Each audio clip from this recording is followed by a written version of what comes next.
Hi everyone, welcome to Type Talks. Today we have Carol for the ENFP live Q&A. And so would you like to tell us a bit about you? I have been a type professional for 20 years. I was a type student for 10 years before that. When I was in my 30s, I was in a bookstore in Durham, North Carolina, and Kiersey's book, Please Understand Me Too, somehow ended up in my hands, and it changed my life. Kiersey's the father of modern temperament theory, and he loved what Isabel Briggs Myers had done, so he actually included the 16 types in that book, and it opened a whole new world for me. It saved my life in corporate America, saved my relationship with my mother. So until the day before I put my foot in the grave, I'm going to be doing something to promote things like psychological type and temperament and interaction styles because it just makes life so much easier and better and less painful if we have greater understanding of each other and ourselves and how we interact together. Yeah. Learning about the NF temperament or the catalyst, as Linda Behrens puts it, changed my life. It was really, really Me too. transformational. Me too. Yeah. I And remember reading Kiersey about the catalyst, and I actually had the thought, oh my word, I'm not just an odd duck. I'm a known entity. This guy named Kiersey, he knows people like me, and we're a thing, and he can describe us and talk about us. It was a revelation, and it was very comforting somehow to know that I wasn't this strange odd duck out there by myself that everybody just thought was different. well said. And so, Carol, how do you experience extroverted intuition? I live there. I thank goodness for eight function theory. It has been just such a revelation. I was just reading the other day that it was in the early 90s that John Beebe spoke at a APTi conference and said, hey guys, you're only using about half of Jung. Let's look at these eight functions and and then type development. And then Bob McAlpin and Linda Behrens got together. So 30 years ago, type practitioners didn't talk like this. We didn't know about these eight functions. And John Beebe just came in, changed our lives. And thank goodness, because it has turned on so many light bulbs. It's like the next step for me. Eight functions. Extrovert intuition, as it's been described to me, the metaphor is it's functioning like a lighthouse, and the light is going round and round, and it's scanning. And Dario Nardi describes it as Christmas tree lights brain. It's like we're lighting up all different places because we're looking for things that are related and we're looking for connections. And ideas just come out of nowhere. Somebody described to me once about extrovert intuition. They're all about bright, shiny objects. And I'm thinking, that's not really how I experience it. How I experience it is ideas pop up and just present themselves to me. I don't have to look for ideas or patterns. They just go pop and they're there. Now, I've learned there are times in corporate meetings, I need to control my output and not speak every time they come up. That's something people like me learn. But I love extrovert intuition. It sees patterns. It sees where things are funny. It comes up with new thoughts and ideas and connections. And I live there. That's my first go-to solve a problem is how else can I see this or what am I missing here? And oh, maybe we could try this. Well put. And you talk about the Gestalt image in your mind, and could you describe that a little bit? You mean like that metaphor? Yeah. Yeah. Well, let me contrast it with introverted intuition. That is like a laser beam. It's like focused. This is it. This is the right thing to do. And it just floats up too. But this is it. And my brain my brain can land on this is it, but it never starts with this is it. It starts with, okay, well, how is that connected to this? And where does this take us? And oh my gosh, isn't this a great idea? So they're like two opposite places. And there are times to do the brainstorming and times not. Like this close to closure in a meeting is not a time to start brainstorming again because it just annoys everybody else in the room. So you have to learn when's the appropriate time to let that out. But my brain sees patterns and connections. And I use that to make sense of things and figure out how to communicate things. And actually, it's a problem solver. I think I use it similar to the way people with extroverted sensing use that. I could try this, I could try that. I'm much more conceptual about it, but I do think I hear what Dario Nardi's talking about, the Christmas tree lights, the EEG reading work that he does. He actually can show you the Christmas tree lights pattern. He describes it. That's extroverted intuition firing off in different places, looking for these other connections. And Dario says something very interesting about it. He says, whenever there's extroverted intuition going on in the room, there is always laughter. There is, and I think about Robin Williams' humor. It's just incongruous, right? How he's connecting these things. Well, if you don't live an extroverted intuition, yeah, it seems strange. But if you live inside here, you get there, and yeah, sometimes it's funny. But I love the fact that Dario says if laughter is happening in a team, he can almost always point out some extroverted intuition going on. Oh, that is fantastic. Yeah. And so Dario Nardi is a brain scanner in the type world. And he talks about how NE is basically the Christmas tree light pattern in your brain. And it uses the whole brain, but it uses it in like these strong spurts. It's like this, there.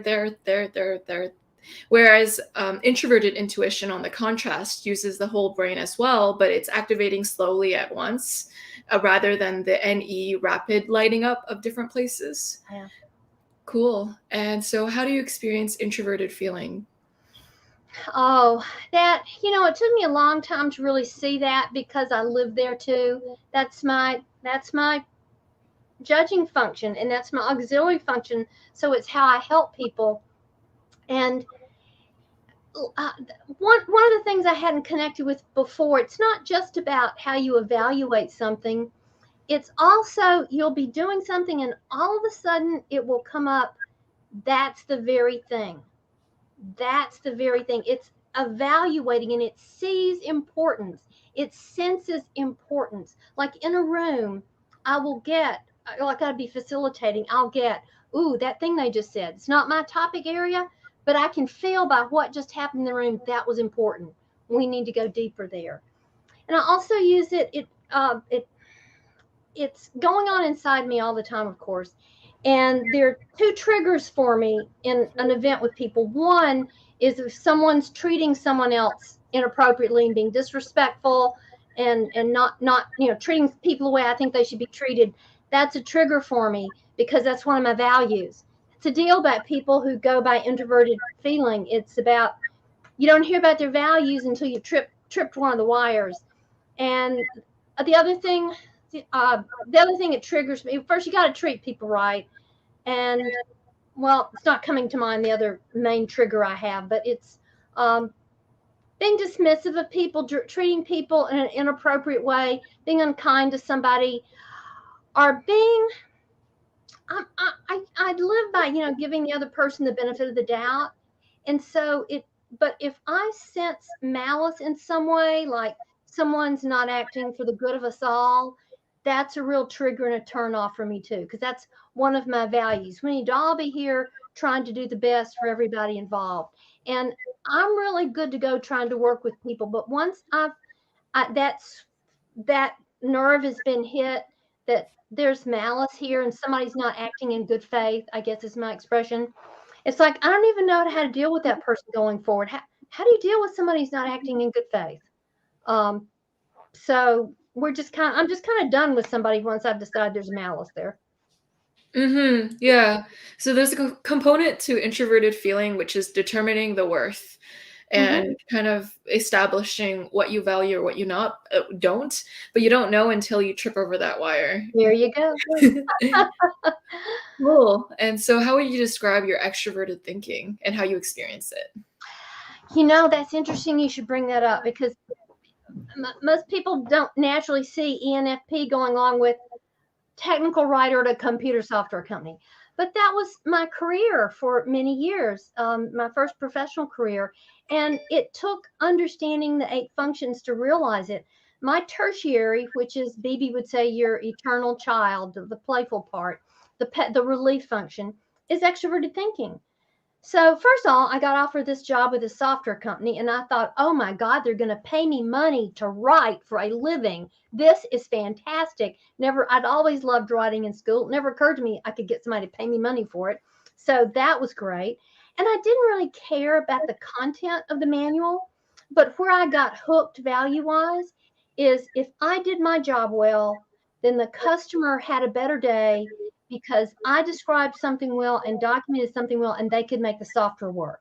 So I was kind of like a closeted teacher. I see my catalyst core there. I was helping them, but it was fun. It was interesting. The developers would give me all this half-baked stuff, and my job was to try to make sense of it and apply logic, and quality is one of my values. That's another turn off for me. If somebody wants to halfway do something, I don't want to work with that person because it's all about doing it right or not doing it and doing a really good job.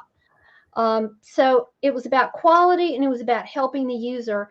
But after about, God, let's say 15 years, I was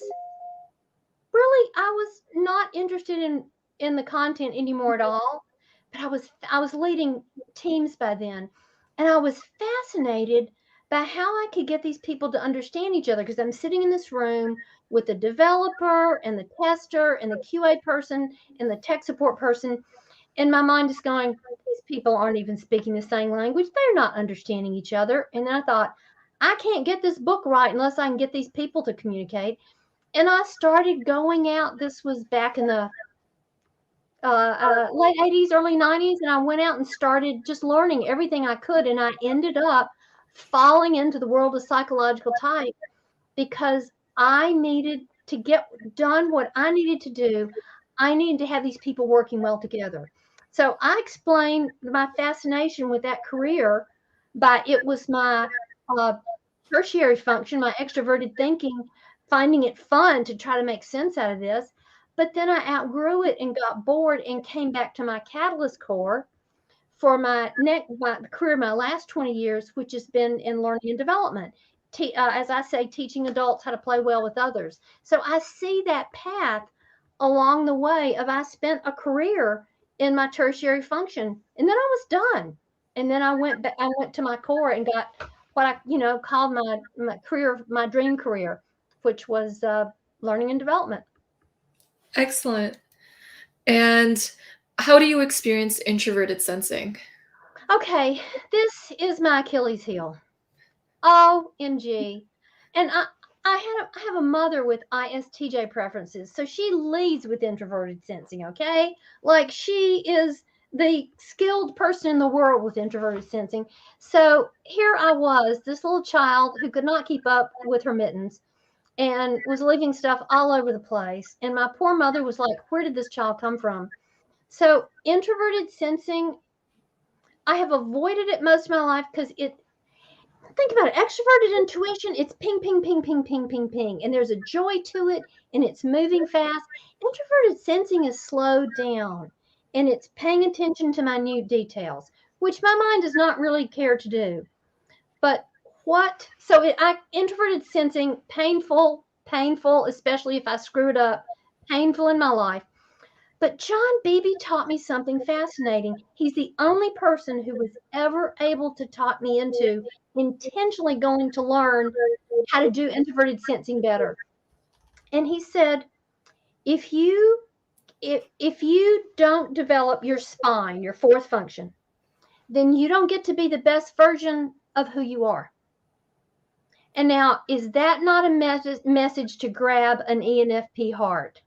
You don't get to be the best version of you unless you take the time to shore up that introverted sensing so it supports you here on the planet. Now, for everybody, the fourth would be different, so it would be shoring them up in a different way. But I credit John Beebe with helping me get it, that taking the time and having the patience to handle the introverted sensing details of my life was a way to get to be a better version of me. So thank goodness for Beebe talking me into that, because I was just in avoidance mode, because introverted sensing, I don't like going there and I'm not very good when I go there. So thank you, John Beebe, for helping me realize I needed to have the patience to slow down and do it sometimes. Yeah. Dangling that full potential of you right on top of your head Absolutely. is that selling point Reached in for there and you. grabbed my catalyst heart and pulled it out and showed it to me. Absolutely, yeah. And so you are a board member of the APTi, and so I'm wondering if you could tell us a bit about that organization and I am a board member. yeah. And Association of Psychological Type International, it was founded in the 1980s by Isabel Briggs Myers herself. And it was founded for a association for both people who are enthused about type enthusiasts, as well as type professionals, people like me who did it for a living. And it was to promote the learning and development and ethical and skillful use of type. And we have conferences like every other year. We have a conference, and in the meantime, we put out a bulletin of psychological type. We put out professional articles, and we do have speaking opportunities. Like we have like 10 times a year, we'll have a speaker, and membership all gets to come to that free. And we have top people in the type field like Linda Behrens and Dario Nardi and John Beebe and Roger Pierman, and I could go on and on. But it's thanks to APTi. I mean, I joined back in the late 90s, the local chapter, and it's thanks to APTi that I've gotten to learn from some of the real greats and the real leaders in this field. So I got a wonderful education at these weekshop things and evening things that I would never have known how to find if it weren't for APTi, and I certainly wouldn't know how to pay for if APTi hadn't brought it to me in an affordable way. So the whole point is to help people use type in an effective and ethical way so that it lifts people up rather than it's used in any way that harms people. Yes. And I believe that there's an event coming up that you'd like to talk about as well. Would you like to go Oh, into that? yes, there is. You want to do you want to show that picture? Yes. Yes, we have a 2-day Zoom conference coming up February 25th and 26th. We have 4 keynotes. We have 3 tracks. There are going to be 4 keynote presentations and 12 breakout sessions over 2 days. There's going to be 4 speakers on Jungian perspectives, type and brain science. And then this is a totally new topic for us. I'm so excited. Type for a new generation. Not ready to announce it yet, but I just got a great pair for keynotes for the how type is showing up for millennials and Gen Z, and what is appealing to them about it, and what ways they're reaching out to it and going about learning about it, because it's because the world is changing, and I really want to bring our worlds together. I've been working on this thought of bringing people who've been doing type for years together with people who are newly engaging in it in the way of their generation. So I'm very excited. We not only have 4 sessions, but we have a keynote speaker for that topic. If you want to go to the next slide, it shows you this is how far the marketing has gone. We've got more to come. We're going to every week we're going to be putting out something. We've got the opening keynote is Dr. John Beebe, who is a world-known Jungian analyst. And the Saturday morning keynote will be Dr. Dario Nardi, who does fascinating research. Dario Nardi actually does a whole lot of things, but what he talks to type groups about for many years now is type and the brain. He does this fascinating research with EEG equipment where he can actually show you common patterns of the way the brain is lighting up and working based on somebody's type preferences, which don't even get me started on that. I'm so excited about that. It's fascinating. But there's more news to come. There are 2 more keynotes and 12 speakers, and every week we're going to be dripping out information to entice people to come and learn with us and enjoy. And everything will be recorded, Joyce. So everything, if you buy a conference ticket, you're going to have these 16 different learning events to listen to, at your leisure. You don't have to attend on those 2 days. But here's the key: if you're there, the speaker gets an hour, and then there's a whole half an hour for the speaker to engage with the audience. So being there means you get a chance to ask John Beebe a question or Dario Nardi. Yeah, that sounds amazing and very enticing indeed. So feel free to check that out. I will have the links provided below once they have the registration available. Monday. Here, this is the 20th. Coming Monday, registration link will be up. Excellent. That's fantastic. And so feel free to ask your live Q&A questions to the side, and they don't have to be specifically about the functions. You can also ask questions about life or anything that's on the top of your mind that you'd love to ask Carol, and it'll indirectly get at type anyways. And so, yes, I'd love to hear all of your thoughts on the upcoming event that Carol mentioned, and also questions that you'd like to ask Carol. All right, all right. And so the first one is from Crystal, and the question is, forgive me if this question is a tad indelicate. I'm a 56-year-old ENFP. What does using your SI look like for you now as opposed to younger years? How has it improved? Okay, this is not indelicate. It's just going to be revealing. Crystal, I'm just trusting Joyce's environment here. I'm just going to tell it like it is. Oh, my word, in my 20s, was it painful.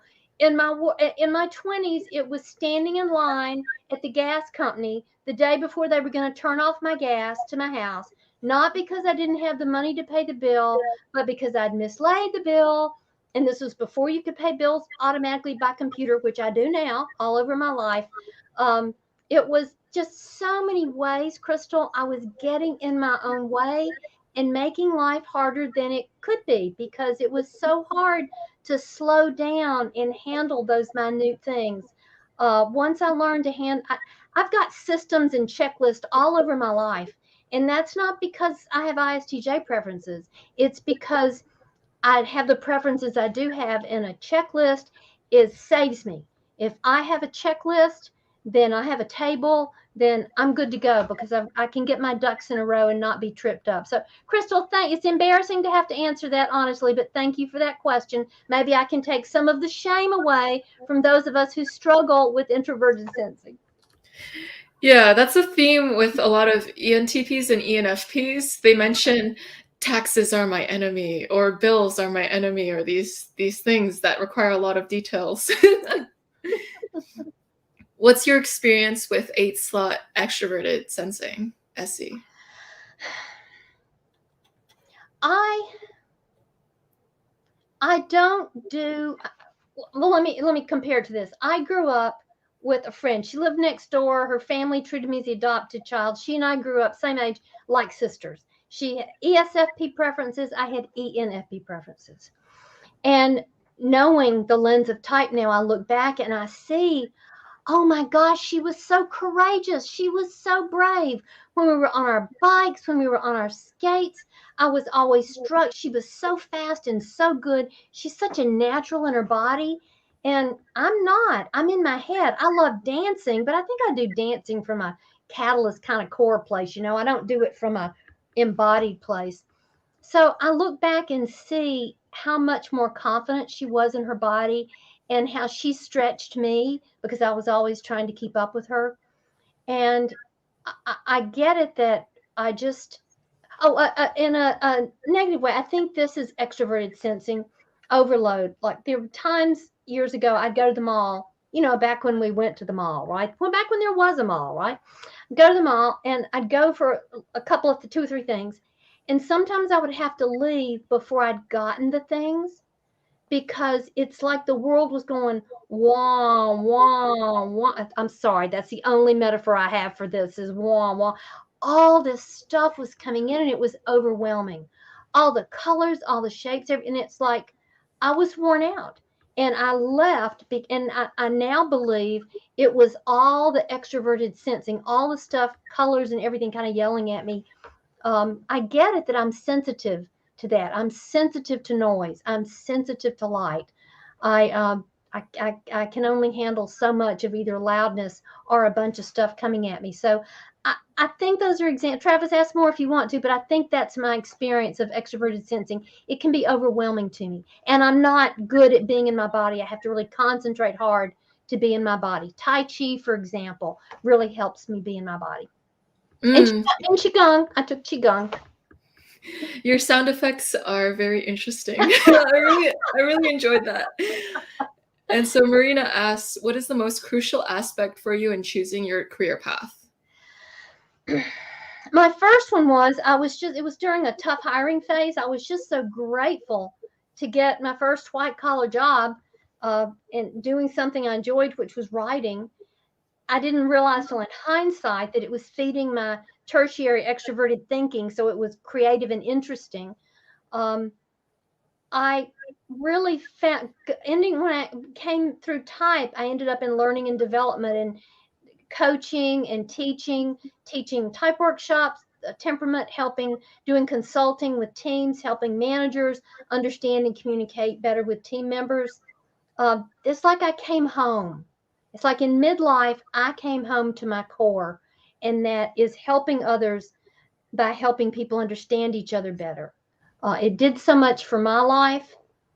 That's like I came home to roost, and like, oh my God, this is home. This is where I'm supposed to be. I don't regret the technical writing path and project management I took to get there, because those things I'd done all gave me street cred with the people I taught at a software company. I'd had to meet deadlines. I'd had to hire and fire people. I'd had to do all that.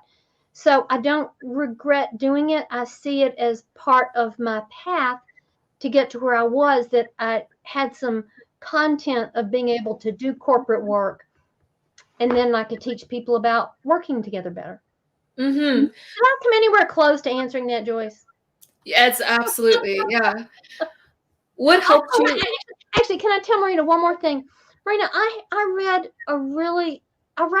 Wayne Dyer in my 30s, and he said, what you focus on expands. And somebody else said something about go for your delight. And like getting the writing job, I loved writing. I was happy doing that. But then I got to where I was more bored with that. But I was absolutely fascinated by how to get people to understand each other. So I let that fascination be a magnet and draw me and get me to the things I learned. I got a bunch of accreditations, did a bunch of learning through professional organizations like APTi.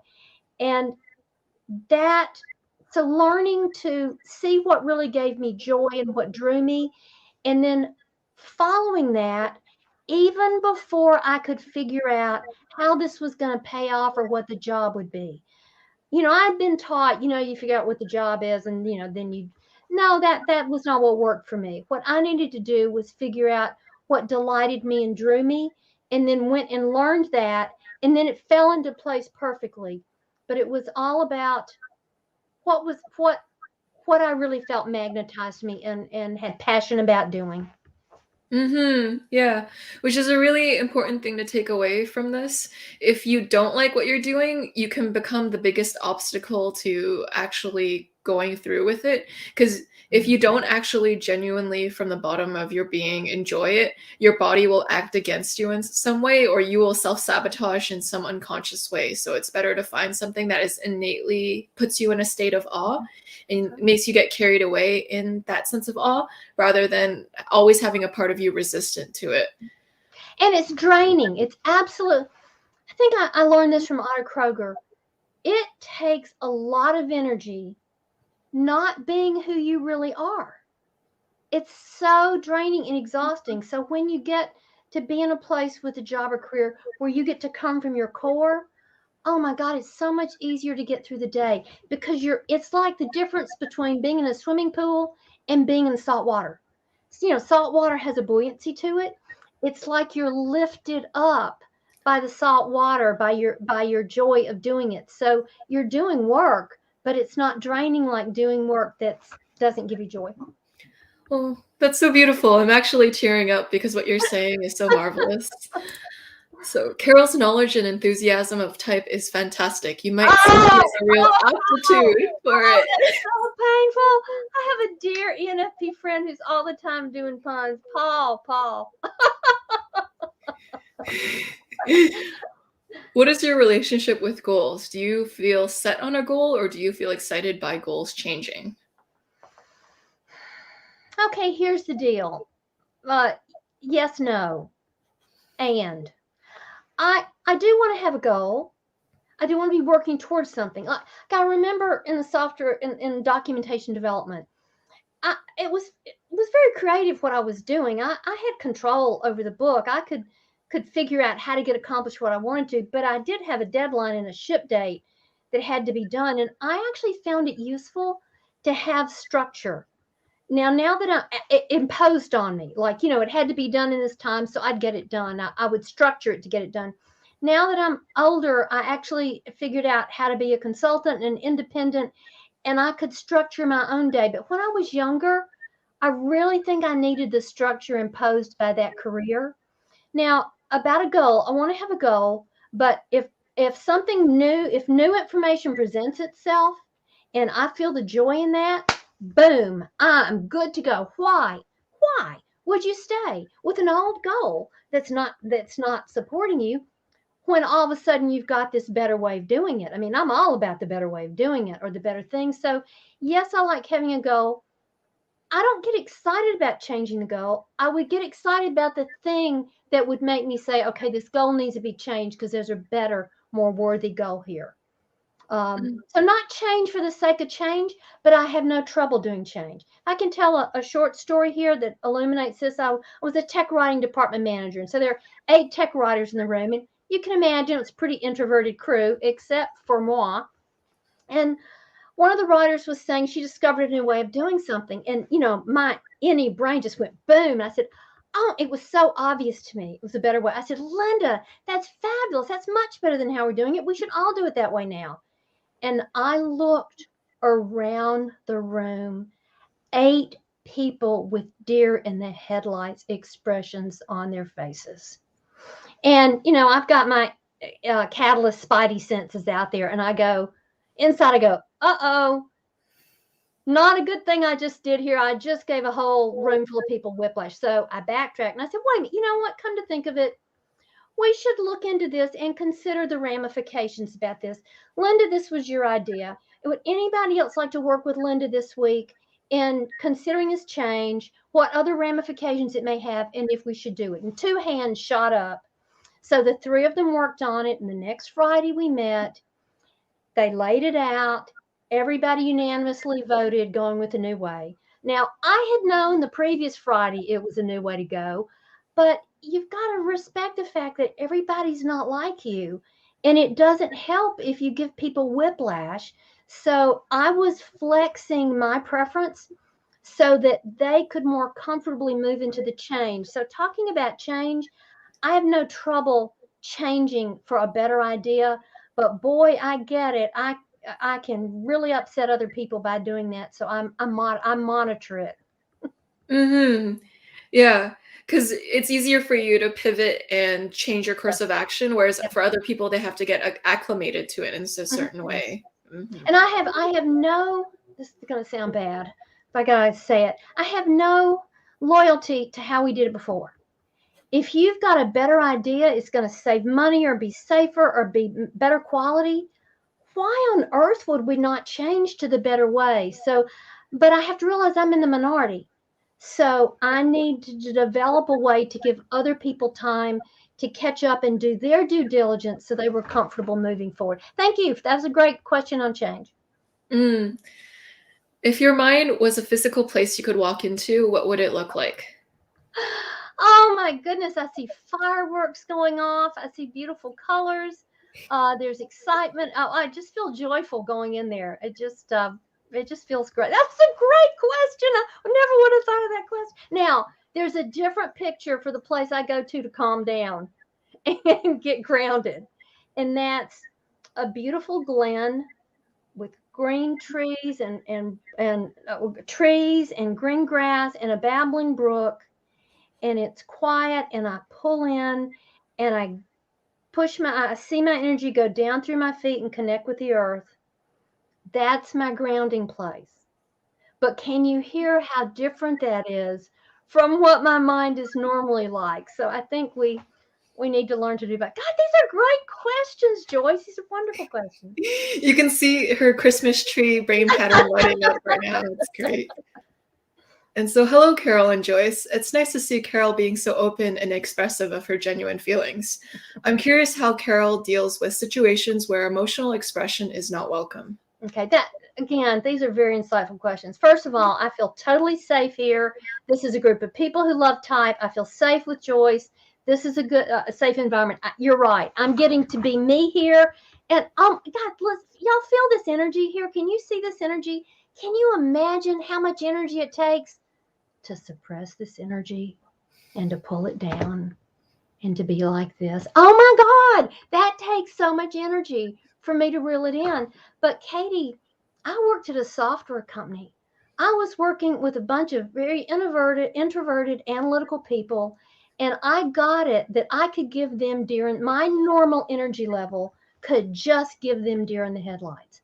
So I picked my places, like with my, I had some close friends at work. By the way, that's one of the signs of happiness and contentedness in your life is if you've got close friends at work. So how this is related, this is not off topic. I know it sounds like I've gone off topic, but I haven't.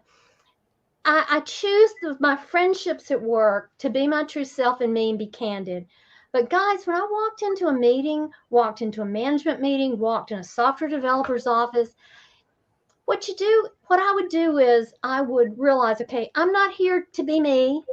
I'm here to do a job and to be helpful to this person in getting our work done. And if I'm blowing their circuits by being this out there lively person, then I'm not helping them. So I picked my times where I could be my unmitigated self. Like I was in a learning and development group led by a woman who had ENFP preferences. Oh my word, did I get to be me in those meetings? And it was wonderful. But yeah, Katie, I had to pick my places. And the way I got the energy to do that is I thought, what's going to be helpful to these people here? And me being my joyful, exuberant self is not going to serve that person. So let me flex my style so I can be more appropriate and helpful here. Great question. Mm. Yeah. As Oh, a I'm sorry. Can I add one more thing? I've got a Brene Brown quote to go here. Katie, this is so important. Brene Brown has taught me tell your story, but only be yourself, express your truth, but only to those who've earned the right to hear your story.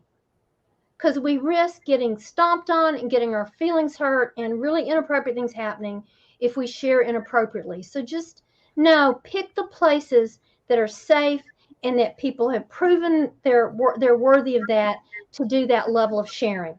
Because as having my preferences, I can have lower boundaries naturally and be more expressive.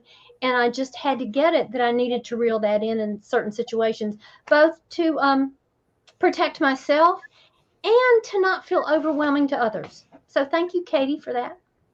Yeah, do not cast your pearl upon swine is another way of putting it. And there's this ENFPs talk a lot about other people interpreting them as too much. And so oftentimes they have to kind of tone down their true Reel it in. essence. Yeah, reel it in. How do you experience the contrast between NE and SI? Oh gosh, night and day. NE. Oh, let me explain it this way. I had a wonderful friend at work, colleague and friend, ISTJ preferences, and we would do projects together with teams. We would go in and we would run the assessment meeting at the end of a project to see what they'd done well, what they wanted to do differently. And I was like the helium balloon. I was the one who came up with all we could do it this way, we could do that, and I would see the patterns in their data, and I knew where to go. And Kathy, ISTJ preferences, she did the logistics beautifully. She charted out, she would run the meetings, she would get the charts made, and it was like I got the freedom of being the helium balloon because a person with introverted sensing preference was the hand holding onto my string, rooting me to the earth and grounding me. And she loved it that I could do the anything because it wore her out. And I loved it that I got to be my natural self. And we both respected and appreciated what the other person brought to the table. So going into introverted sensing, to me, I experience it like I have to slow down, get really slow, because think about it, tangible concrete things, that's slower than ideas up here. I mean, an idea happens in a nanosecond. It takes time to execute. And it's about slowing down, and I can only focus on details for a certain amount of time till, I'm like rubbing my forehead and I need to go take a break whereas I could do the designing it and anything all day. So they are just polar opposites in my experience, those two functions. Yeah, yeah. The SI is the rock that grounds the ENFP kite. Have you ever had problems with introverted feeling? If so, how did you work through them? Oh gosh, absolutely. When I would get triggered, like somebody would do something that violated one of my values, somebody didn't care about the quality of something. I had a really hard time once dealing with somebody. And this person did not last long in this department because quality was one of the values, thank goodness, where I worked. And not that anybody fired him, but he just finally drifted away and went and got another job because he was just there to get a paycheck and he didn't care. And that was not the corporate culture there. But if somebody didn't care about the quality of it, it would violate my values. If somebody treated somebody badly, was disrespectful or cruel in some way. So I feel it as a trigger, but I know better. Remember corporate America. I knew better than just to explode out, this is not okay. I would reel it in and I get really quiet and really still. And I decide, how am I going to handle this? And it doesn't help to handle it in the moment when I'm activated. It helps to handle it later after I've had time to think about it and be able to express it in a way that's not just going to push the other person's buttons. So good question. That it's a real big deal when FI gets triggered. Yeah. Did it ever take time for you to get in touch with your FI? Was there ever a period of time where you would push it away from you? FI, I realized it was active when I was a little. I mean, looking back from type lens, I realized it was active when I was little. It was always there. I remember BB saying something about.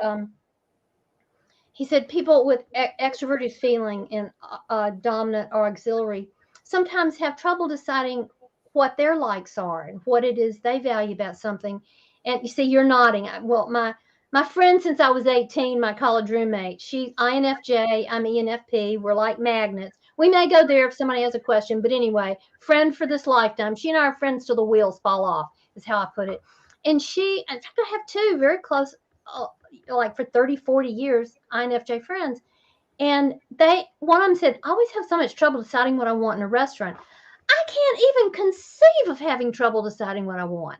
I, I can't even imagine that scenario unless I don't have enough data. I just need more data to know how to decide. That's one thing, but it's really clear. It's right there below the surface and it's pulling me toward what I want. I mean, come on, 70% dark chocolate with sea salt. What is there to think about that? That is just clearly valued. So it's real obvious with me. So problems with it, not finding it, problems having to learn how to deal with it when it was triggered is what I would say. I had to learn how to maturely deal and productively in an adult work environment deal with how to handle it when it was triggered. Mm. But BB says the reason if you have extroverted feeling preference, the reason it's hard to get, because the FI is about what's important. That's one of the questions it answers for everybody. What's important here?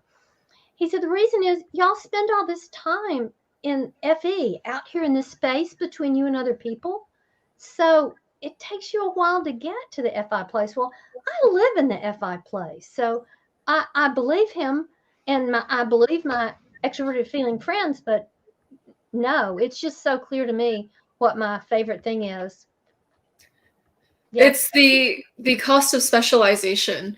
The more you're in tune with the outer presentation of emotions in real time, the less in tune you are to your own emotions. It's like a trade-off. You can't pay attention to all things at all times. That's right.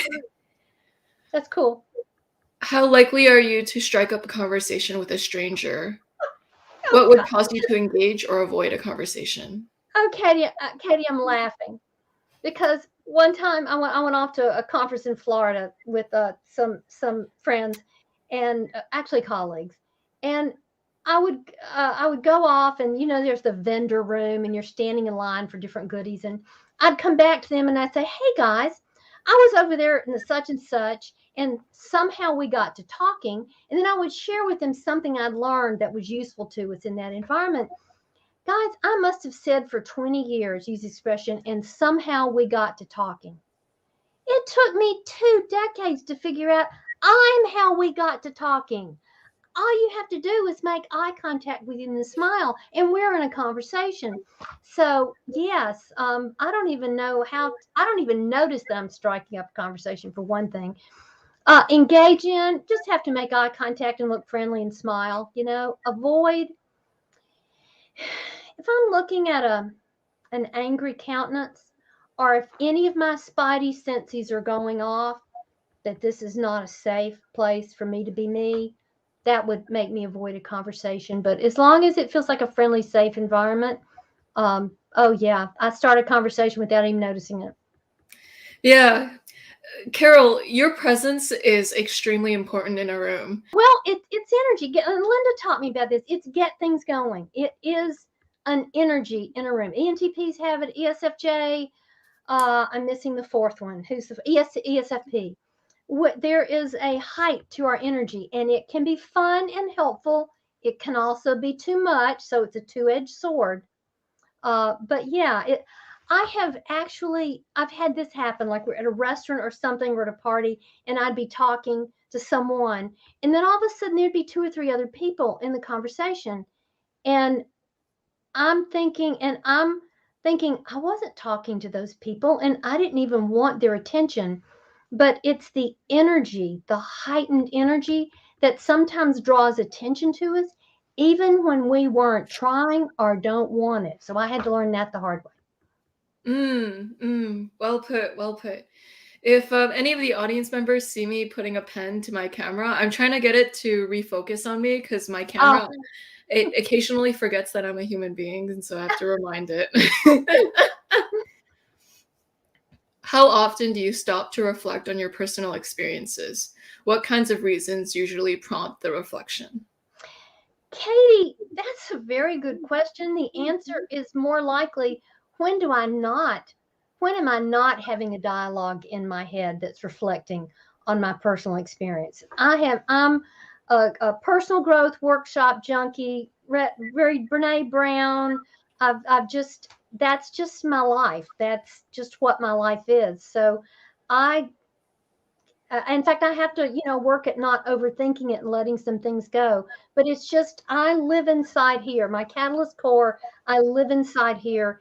And it's always about reflecting on, how did this grow me? How could I have done that better? Oh my goodness, did I hurt that person's feelings? That's always going on. It's like I'm carrying on a dialogue with myself.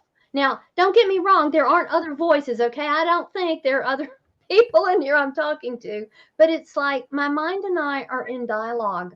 I don't know if other people experience that, but there's like a dialogue going on there when I'm reflecting on something. So I just kind of do it all the time, I think, Katie.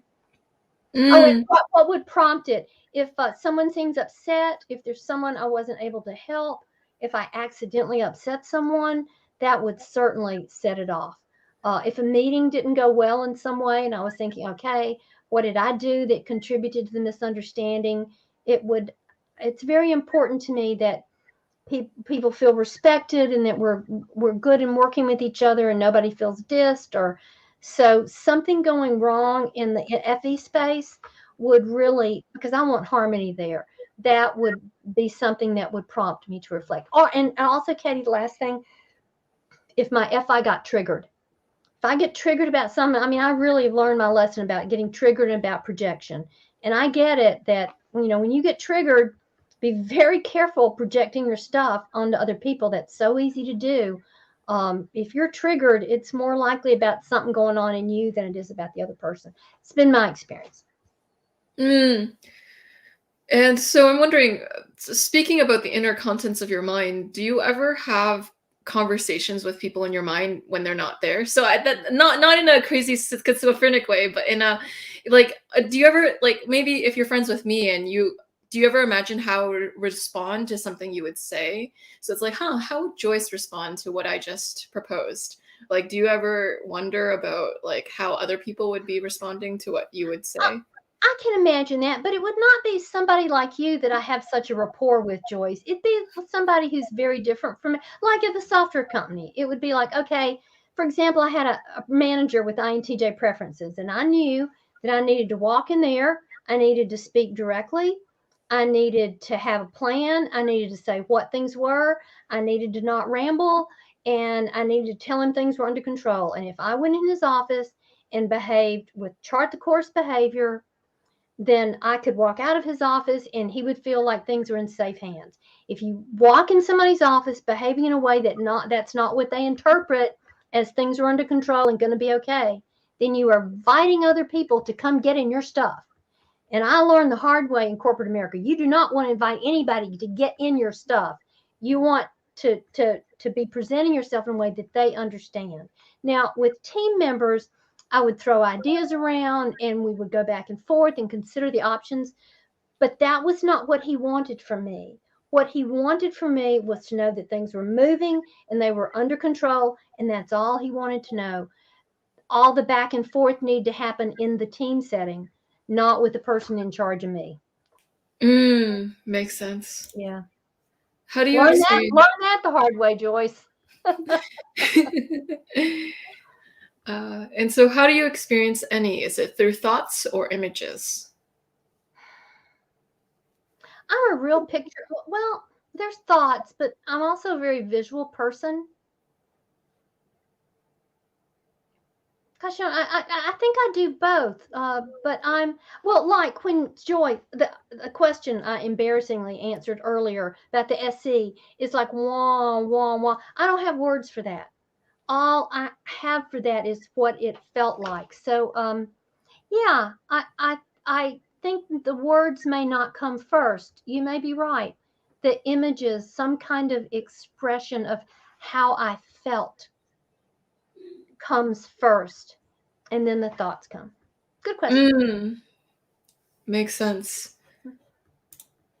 What do you think about MBTI compatibility in romantic and platonic relationships?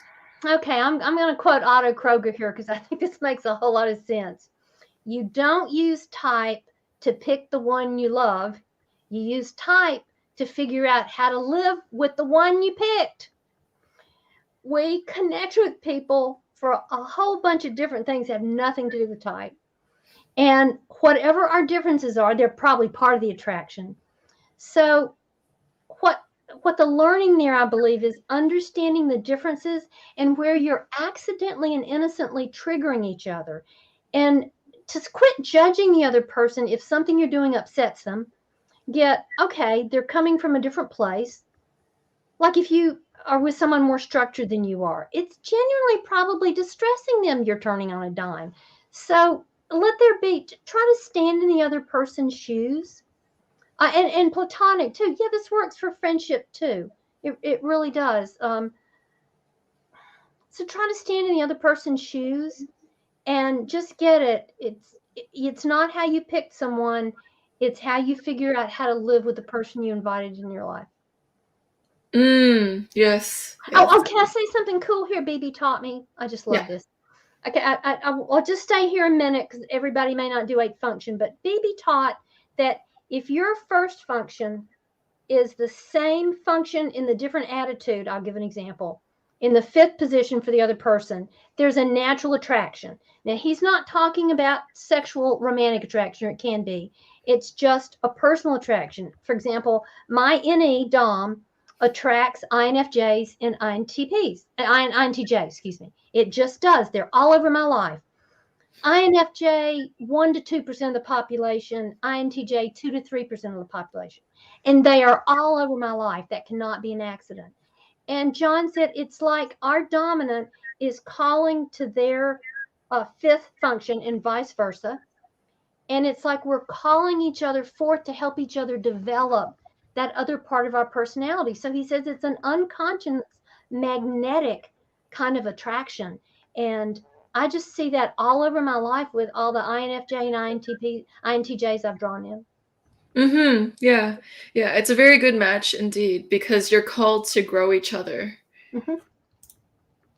A place that you've traveled to that's changed you? That's a fascinating question. Nobody's ever asked me, but yes, the answer is Peru. I heard when I was young, I heard Leonard Nimoy narrated a special on Peru. And I was like a kid then, and maybe I was in my 20s then.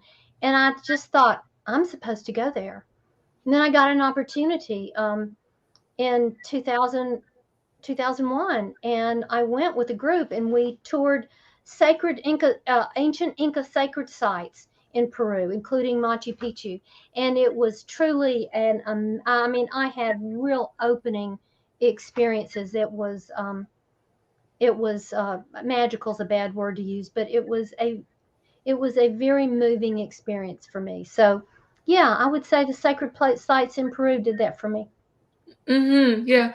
What about it was moving to you, if you'd want to share? The sense of the ancientness in it, you can like feel the energy that when the sacred place, that this was meaningful to people. Two instances. At one place, I gone up the bus and we're at the top and waiting for the fog to lift, and I'm not talking about the famous site because it was really over here. I'm not talking about the famous site of the peak, but looking through the mountain valleys. And I stood there and I had this experience of, I can imagine what it was like to stand here and believe that this is what the world was. It just hit me. I could imagine this being the whole world. Then I had an experience during a meditation session and going by a stream of, all of a sudden I could see in 3D. It's like all of a sudden I could see in 3D, like I'd been seeing things flat my whole life. And I thought I imagined it, it went away, and then it came back in another instance. And then it was like, oh my word, I can see in 3D. I've never fully seen in 3D my whole life until now. Do not ask me. You might have to cut this out, Joyce. This may be way too woo-woo for people. But it was like something happened that shifted me to a place where the world got deeper and richer, and I experienced it as a visual change. You may have to cut this out, Joyce. I'm extremely woo-woo. All the NFs are really appreciating this. You're speaking their 3D language right here. I'm tearing up because I resonate a lot with it. And I think that a lot of NFs, they imagine how to create heaven on earth. And so I see heaven as I see Peru as your symbolic. This is, if this was extrapolated to the rest of the world would be a better place. And that made me tear up because it's true. You have an ideal that you see that could be projected onto the rest of reality, and that's powerful. And so, do you ever have a difficult time telling someone the hard truth or something controversial? How do you rationalize sharing delicate information? Okay, first of all, Katie, that is like the story of my life. I knew I wanted to work when I went into this work. I knew I wanted to work with groups of people. Not that I don't do one-on-one stuff. I've had very moving one-on-one conversations with clients. But I knew that my inner vision was I was to be in a room with a group of people, helping them to understand each other better and work together. But I actually have two certifications in type. I mean, I had to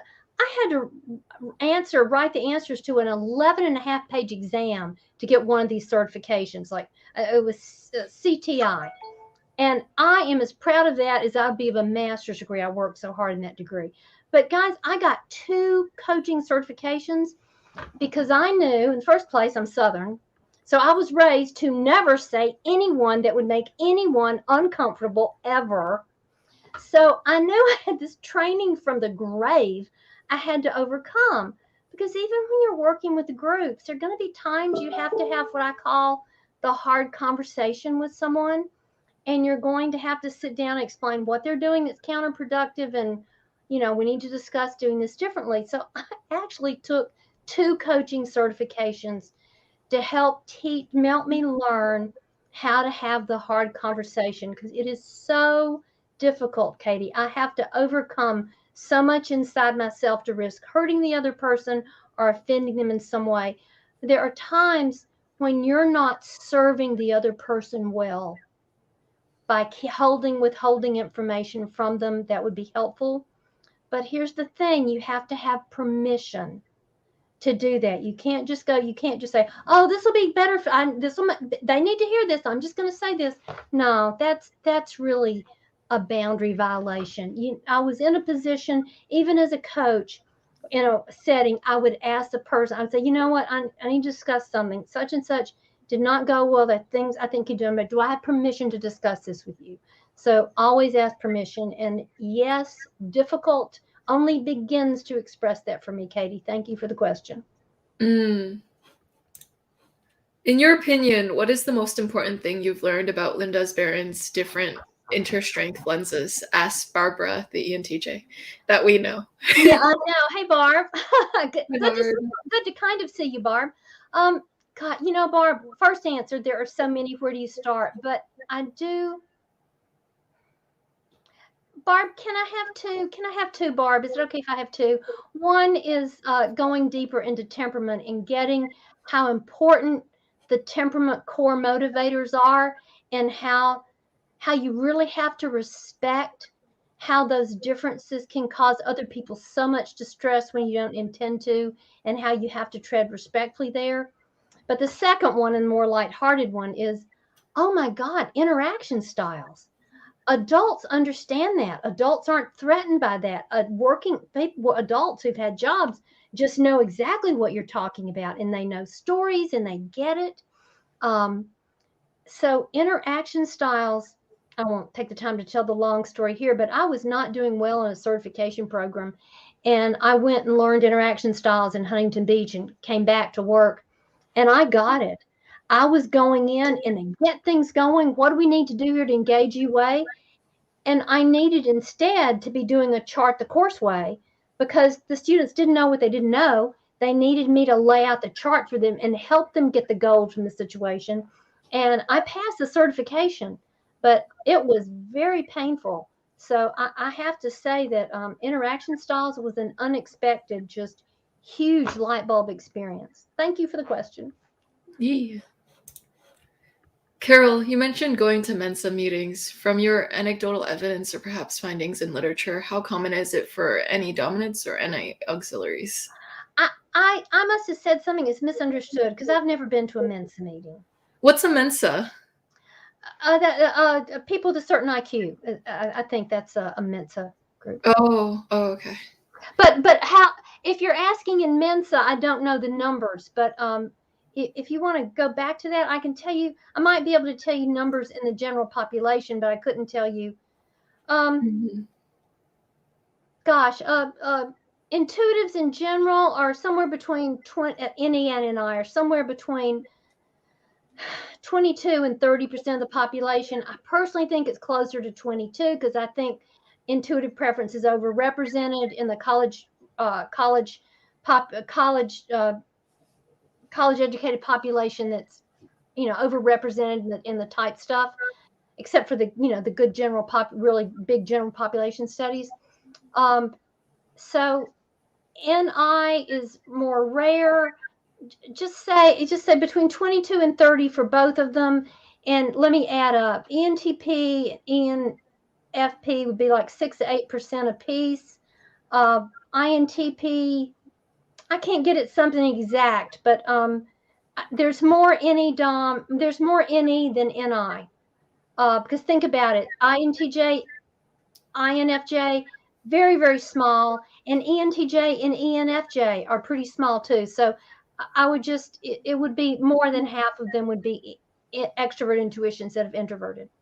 Yeah, if you actually want to know the statistics behind that, NE people tend to score significantly higher on IQ tests. That is like where the data ranges from. Keith McCormick does a great job talking about this. Isabel, through type research, discovered there's accidentally, because it was not intended, in the SAT stuff, for example, there was never intended to be an intuitive bias, but there was, because there's a time limit, and intuitives solve things in a different way, and then someone with a sensing preference who wants to chart them all out before they come up with the answer. So there's an accidental, unintentional bias there. So yeah, intuitives naturally get more of them, we get higher scores. Yeah, there's also some interesting things about those studies too, because I notice with sensing types that have higher IQs tend to accidentally score intuitive on standard measuring tools too. So Interesting. it might be like it's a sensing person who has a really high IQ, but when they come on a test, they get intuitive by accident. And so that also skews the data too. So that's something to keep in mind as well, that the data doesn't report completely accurate information because of that. Are you good at keeping in touch with friends? Many ENFPs seem to submerge for a while and then come back for air and reconnect with people. Do you relate? Oh, yeah, constancy is a problem for me. It's not that they're not constant in my heart, but it is really hard for me to do distant stuff sometimes. It is. Yeah, I resonate with that. I have a cousin. We grew up together. She wasn't in the same town, but I lived in the same town as our grandmother, so I got to see her more than I would have because I saw her whenever she visited my grandparents. And every time we got together, it was like there'd been no time and space. So if somebody needs constant contact with me to feel like we're close, that's probably they're going to be upset with me. But when I'm there with you, I'm there with you.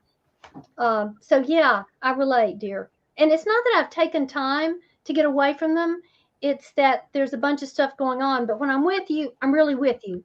But that's hard to keep doing constantly at a distance. Wonderfully put.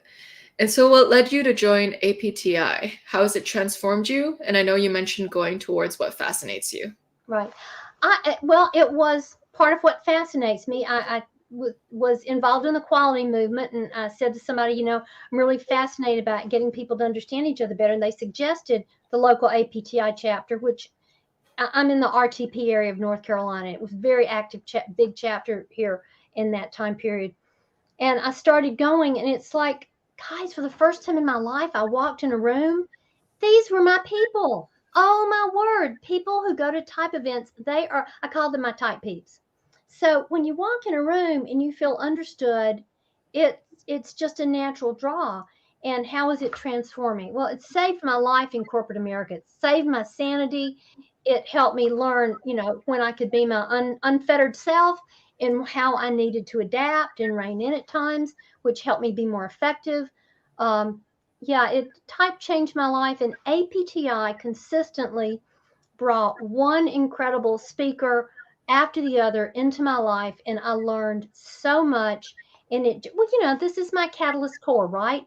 Uh, uh, we joke. The joke is that APTi gatherings are the largest gatherings of ENFPs on the planet, and we're the modal type. I mean, we're now interestingly enough, the modal type before type went corporate was INFP because they were therapists and career counselors. And then it went corporate, and who starts showing up? But all of us get things going, ENFPs. So we changed the modal type of it when it went corporate. It brought so much richness into my life and helped me make sense of the things that were puzzling to painful. And it really helped me navigate the waters better and made life more joyful and less draining. And guys, it I have my mother with ISTJ preferences. It actually saved my relationship with my mother to learn about type and temperament. It did. I learned to quit misinterpreting her. I learned to quit taking her the wrong way. Um, I made up my mind I will teach type till the day before I put my foot in the grave because of how much it has done for my life, personally and professionally. Yeah. Type has been a real sanity saver for me as well. I realized that one of the reasons why I say I'm sorry all the time is I'm actually implying I'm sorry for existing. And I didn't realize like how much shame I feel for Yeah. being different than other people. That type gave me an explanation for why that was, and it restored a sense of it's okay to be the way that you are. And so it gave me comfortability with my own existence in a certain way. I very much resonate with what you just said. It was like I was an odd duck and knew it, but didn't know how to fix it. And then I read Kiersey, and it's like, oh, I'm a known entity. I'm just a rare duck. I'm not an odd duck. I'm just rare. And then APTi just blossomed and brought all this wonderful richness in my life. Yeah. Yeah. You'll go through life and you'll realize that the certain way people look at you sometimes, you're like, wow, that person just really doesn't get me or really doesn't value a certain aspect of me.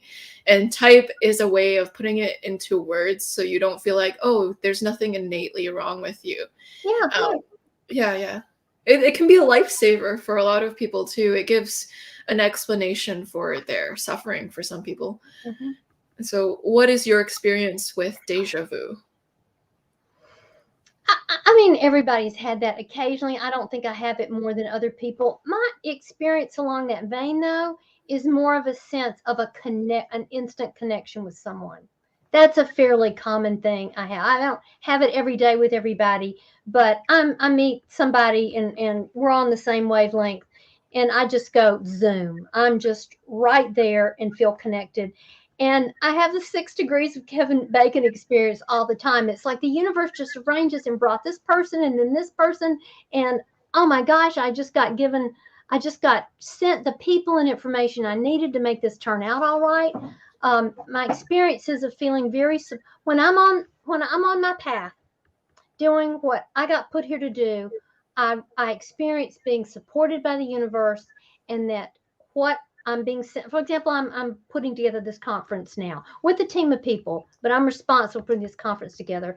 And it's like I'm about to throw up my hands at filling up the roster, and then all of a sudden, Monday, 3 people just boom, all of a sudden, 3 slots are filled. And it's like, okay, the universe is supporting me to do this. I'm to let go of the fear and go forward because the universe is going to support me doing this work. Mm. How much do you plan your life or your day? I think I feel my life is revealed to me instead of planned. I feel like we got sent here as who we are because we have a mission and a purpose in life. We're not human beings, we're spiritual beings having a human experience, and that's just how I live my life. In terms of being planful, it does help for me to put things on the calendar. Now, I'm not rigid about it. I'll move it in a heartbeat. But for me, we talked earlier, Joyce, about this. An idea happens like that. Well, no, if it's going to get executed, it happens across a span of time. So I learned about 3 decades ago to put the block on my calendar for to getting that concept into an actuality. And if I moved it, that's okay. I have no trouble changing the plan. But putting the block on the calendar helped it become an actual thing because it takes actual time to make actual things. I hope that was helpful, Katie. Yeah, well put. So there is a comment that says, what's cool about type is that your quirkiness has a reason to exist and can actually benefit others. Oh, I'm sure you meant as a compliment that I'm quirky. So thank you. We heart your quirkiness. Thank you so much. And so, how much of the population do you think would need to understand type in order to see the benefits of knowing type? The whole or just some? Katie, that's a great question. I can remember my grandmother Linden teaching me. She said, Carol, if you're the person in the situation with more education and knowledge, then you are responsible for bringing that to the table and being the bigger person and doing the right thing and helping make that work out. The person with the education and knowledge has a responsibility, have a moral obligation to the universe to contribute. And so if you're the only person in the room that understands these type implications, yes, it would help. I just interrupted myself. I heard it. It would help if everybody in the team knew it and understood it and was working together. Absolutely. But that said, even if just I, as a facilitator, am in the room using these lenses, I can be of service. Now, I don't use the jargon with them, okay? I can help people never using any of this jargon. But having this as a lens helps me understand why that headbutting is happening and where they're missing the boat with each other. So even if just one person in the room understands it, Katie, it can be a contribution. But you're right, it's helpful if several people or everybody is on board and using it. But don't Mhm. hesitate to use it in your head to help make things better and to use it for your own flexing to make things appropriate, even if you're the only person who knows it. Now, here's one word of warning. I was on a team once where I was the only person who knew it, and it ticked people off that I would bring it up frequently. So actually got asked to quit talking about it so much, which hurt my feelings. And then 6 months later, my manager is asking me, I was sharing a breakthrough I had with a coaching client, and she said, "That's fascinating, Carol. How'd you figure that out?" And I thought, "Oh no, I'm going to have to mention type." She asked me to quit talking about type. So, like 2 months in a row, I would mention a breakthrough with the client. She said, "How did you ever see that?" And I would just share with her what I knew about their preferences and where I saw their blind spot and how I helped. And in December, she called me into her office and said, "Here, I need you to go out and get quotes. I want everybody on this team, including me, trained in psychological type." So I was the only person who knew it, and knew it. It went from, "Please stop talking about that so much," to "Get me and everyone trained." And the difference with it, how that made that difference is she, because she was asking me to explain, she was shown repeatedly how I had used it to have a breakthrough with the client. Yeah, so sometimes people need to see the practical application to buy into it. Yeah. And so I find one of the greatest ways to use type is sometimes it helps you not judge. So judgment is one of the greatest forms of projection. Yeah. And when you figure out, oh, type makes me understand that I would have originally judged this, but now I can understand it instead of Right. judging it. Right. And Katie, the don't it's don't start for people who don't know it. Don't be using the letters, and don't tell them, "Oh, you're being so J here." So F. Using the letters turns people off. It makes them feel labeled and judged and put in a box. That's a real big turn off. So use the knowledge to help you be more effective in a situation, but don't throw letters at people who don't know about it. Mm. ENFPs, I think, get frustrated when things are illogical to us. How do you handle practices or people who seem illogical? ENFP, I think I can see the practical path and logical path quickly. Andrea, thank you so much for acknowledging how logical we are and we see a logical path. I get very tired of people thinking I'm not being logical. I'm not linear. Let's get it that I'm relational instead of linear, but I am logical. Thank you for recognizing that about us. And yes, I was in a meeting the other day where I got in trouble over this, Andrea. There was something, I was in a group, and we've been having a problem with something for 3 years. And for 3 years, we kept running into this block. And I didn't get ugly, okay, Andrea, I did not get ugly, but I'd say, "Guys, we've been talking about this for 3 years. We have got to change this." And somebody kind of reeled me, "We can't change that now, blah, blah, blah." But yes, Andrea, the trigger was, this is irrational. We've been blooding our head against this wall for 3 years, and we haven't done anything to change it. So I get it. And by the way, getting impatient with them doesn't help. Tried that. Been there, done that. Did not help. So I have to withdraw from the situation. Like, I got kind of expressive in the moment, and that kind of upset INTJ in the room.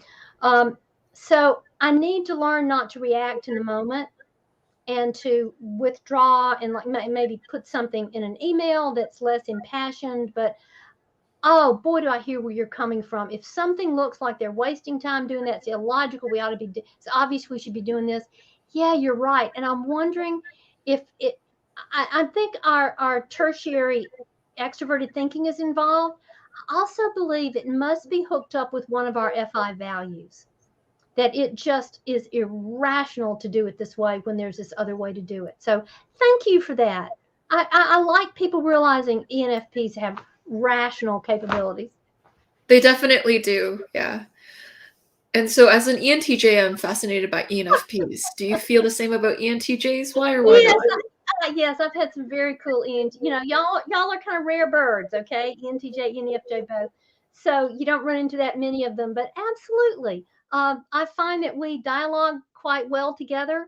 Um, yeah, Yeah, I've had some good experiences with ENTJs. Absolutely. Oh, why or why not?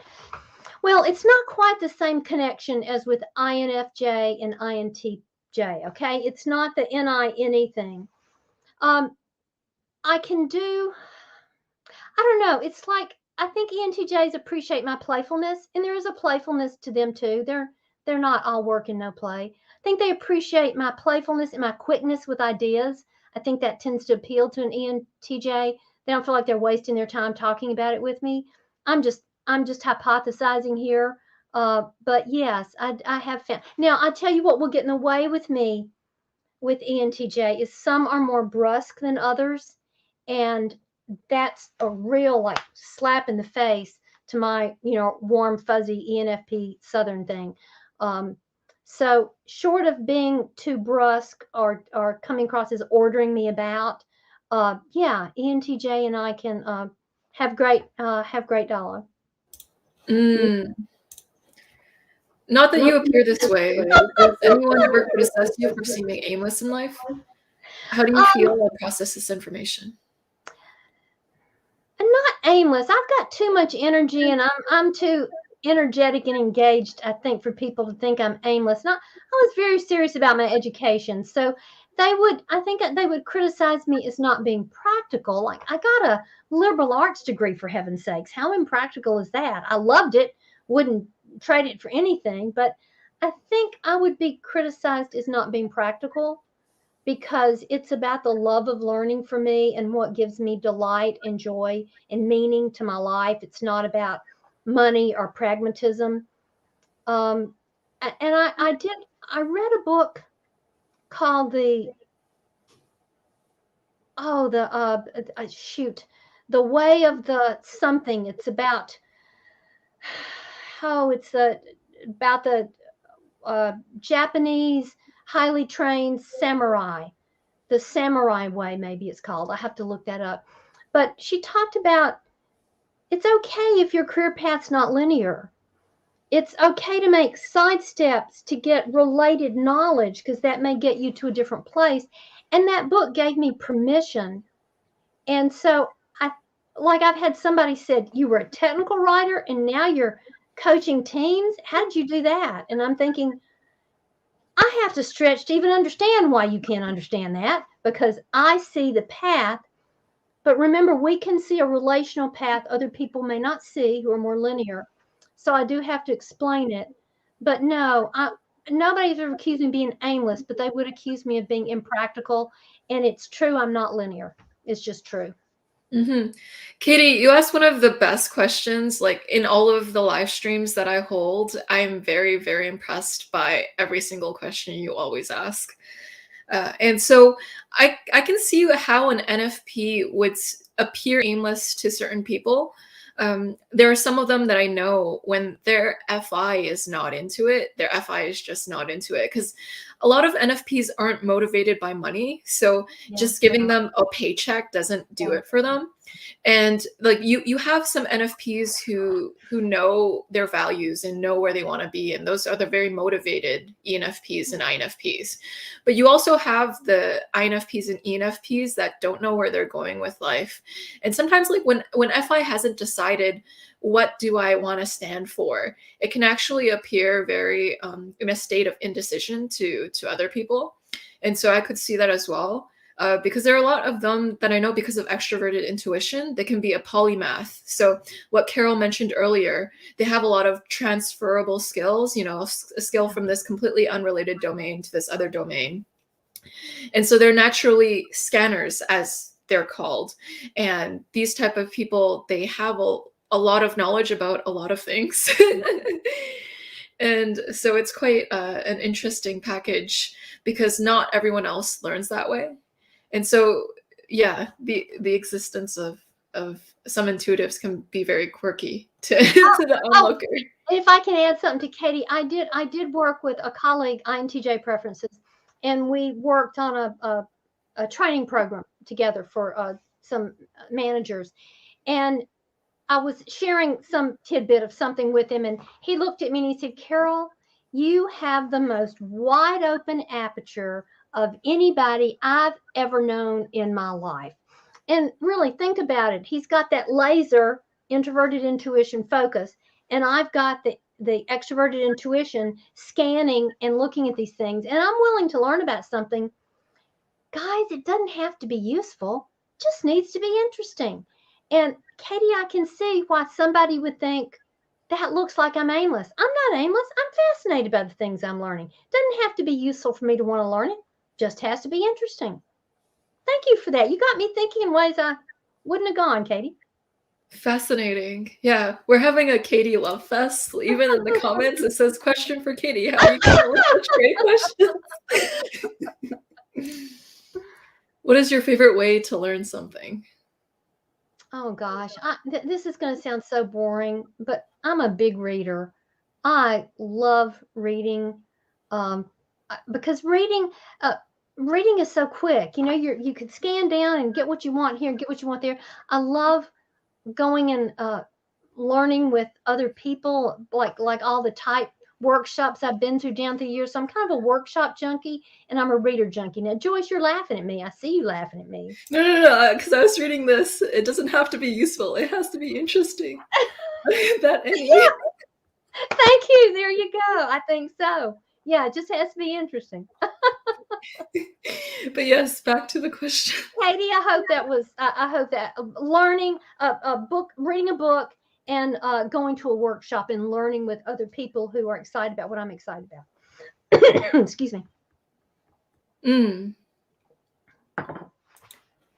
Did you ever suffer from experiencing anxiety physically? I would be curious to know about this, and if you did, what helps you calm down? Now, that is a very interesting question. I have experienced what I call physiological anxiety, and I don't know if y'all can see it here, the things that it's right here. It's in my upper chest, right here below the collarbones. I have autoimmune disorder and my thyroid's dead. So there's a time when the thyroid was dying and I could just feel my heart racing and this incredible anxiety in my upper chest. Before they figured it out, it was incredible physiological anxiety. And so having either too much or too little thyroid medicine, sorry, I didn't mean to get medical on you, but this is my experience of it, can throw you into that. Too much thyroid medicine makes you jittery, and not enough makes your body stressed because it's just struggling to get the thyroxine it needs to function, because your whole body needs thyroxine. Your thyroid produces it, but your whole body needs it. And also there is a level of anxiety that I get genetically through my mother's line. And I can remember mother told me about this, that in second grade, first week of October, she took me in to see a pediatrician and said, this kid's been telling me her stomach's been hurting for a month. First of all, okay, let me just get this rant out, okay? Why do you let a kid's stomach hurt for 30 days before you go to the doctor? But he looked at the chart and he said, come out in the hall with me, Coy. And he said, look, you brought her in last year, the first week of October, and said her stomach had been hurting for 30 days. And the previous year had been first grade. He said, Coy, the kid's got anxiety about school.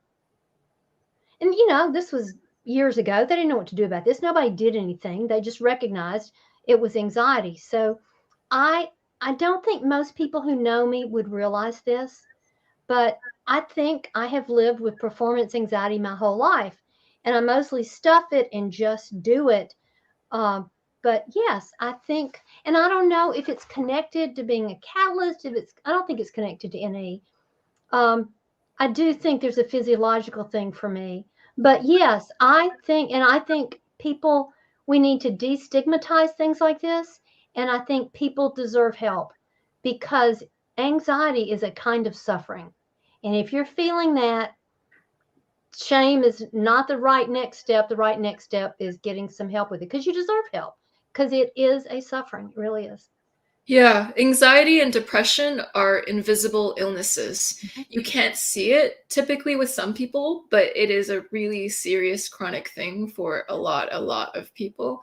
And it can be debilitating. It can be crushing in some way, and it can be a silent type of crushing. Because with ENFPs, a lot of them when they're sad, they don't show it when they're interacting with you. So you can have this like extremely happy seeming ENFP, and they call it sad clown syndrome. So they're really good at appearing very get things going and upbeat and bubbly, but they actually might be suffering inside. It's just no one can tell at all. They mask Oh, it really well. I'm sorry, you asked about, and I didn't answer the what helps. I have learned a grounding technique where you stand with your knees not locked, with your knees soft, and imagine energy flowing through you and out the soles of your feet into the earth. It's a visualization, but it helps you. And doing it out in the yard is great. But I even do it at my bedroom window facing the backyard. But and just feel the kind of charged stuff inside you. Just feel it flowing out of you and being accepted by Mother Earth and being transmuted and cleansed. And just see, being on the planet is hard. So get it that you're being supported being here on the planet, and connect with the earth, and doing things, slow movement things like Tai Chi and Qigong can be very centering. So doing things that are centering is very helpful. Yeah, yeah. It's a very brave question. Thank you for that question. Thank you so much for the question, Melissa. And so, one of the things about anxiety that might help alleviate it too is figuring out the root cause. Sometimes it can come from not having your needs met in occasional cases. So figuring out, where am I being starved? Not physically starved, but maybe emotionally starved, physically starved, closeness starved, intimacy starved. And that lack of getting your needs met for a prolonged period of time can create a low grade anxiety that follows you around. And trauma, childhood trauma. Won't go into it now, but there was childhood trauma in my family, I experienced in my family, and that contributes to it too. And that, you just need to find the right people to help you process that. And I was very fortunate to have found the right kind of person to help me process that. Because I just can't even imagine the percentage of us that are walking around carrying some kind of trauma.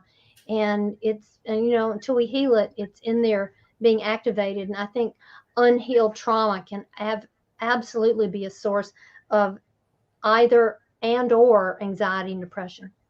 Mm-hmm. Yeah.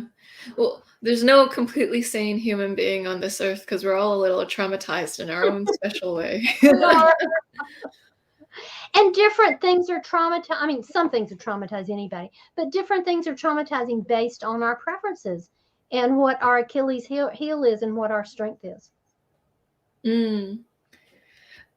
How do you think ENFPs can end up with unhealthy FI, and how can they improve their FI function? Gosh, Anthony, that's I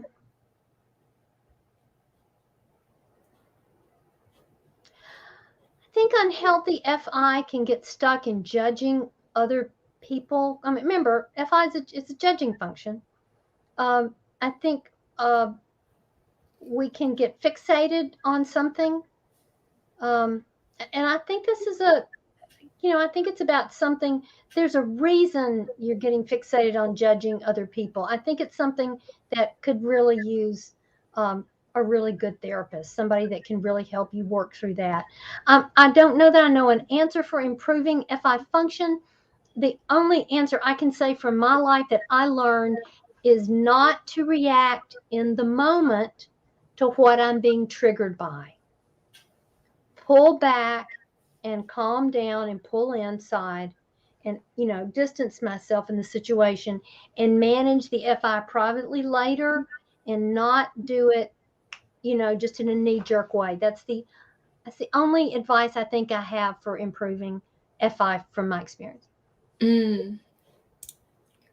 What has kept your interest since you were a child? Do you collect things? Well, let's see if I can show you this. Sorry, it's backwards. It's backwards here. Ooh, we're getting a tour of your crib. Yes, we're Okay, this is antique pottery, Roseville from like the 1930s and 1940s. This is hard because this is backwards. This is backwards. There's some more Roseville pottery, and you can't see it here because I took obviously spiritual things away, but I probably have 100 angels in my house. I once counted 75 angels between the living room and the dining room. There's something hanging on the wall, there's a statuette, there's candlesticks on the hearth. I do collect angels. Mm-hmm. Is there something meaningful behind that imagery or behind angels to you? What does it symbolize? Or do you just like them aesthetically? I think it was an intuitive connection, a sense that we're not alone here in the universe, and we are spiritual beings having a human experience. I wouldn't try to convince anybody of that. I'm not going to proselytize, but I absolutely believe we are spiritual beings having a human experience, and angels are symbolic of support from and connection to the oneness, because we're all part of the oneness. It's impossible to hurt somebody else without hurting yourself. It's true, which is why holding on to resentment or anger actually hurts you too. Oh, It's the present that gives back to you as well. Yeah, that's right. Second part question: what does life look like having Trickster TI and Demon SE preferences, Carol? Hey, Barb. Let's go to demonic SE first. That was like it wears me. I don't have I don't easily have physiological bravery like my ESFP childhood sister friend did.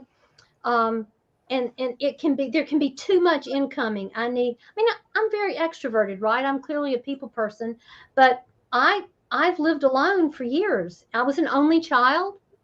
I really think I'm one that's called a highly sensitive person. Light can be too much visual stimulation, sounds, too much auditory stuff. I'm wondering, Barb, if that overly sensitive like I am to sound and light and physical stuff is part of that demon SE. Trickster TI, I have struggled with that, Barb.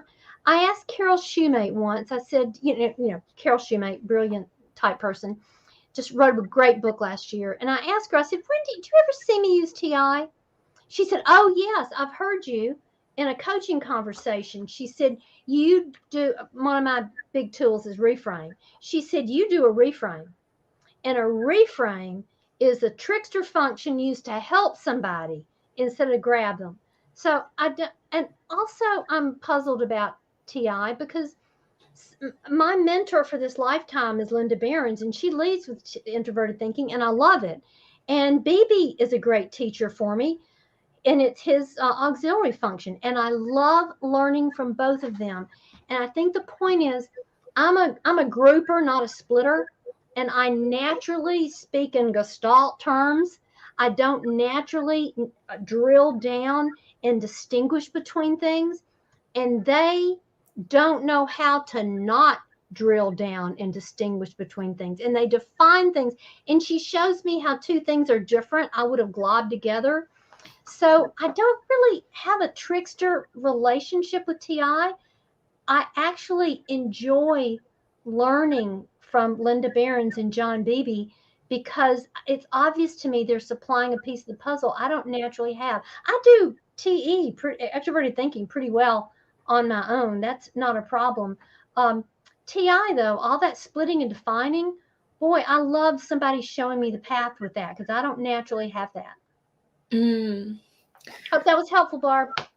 That was really great, Carol. You mentioned reframing, which is something, ENFPs are really great at because they can come up with a possibility. Know that, are we? That's cool. I did not Reframing is a skill of ENFPs, yeah, because the NE is like, all right, you give me a pessimistic situation, I can find the possibility in that.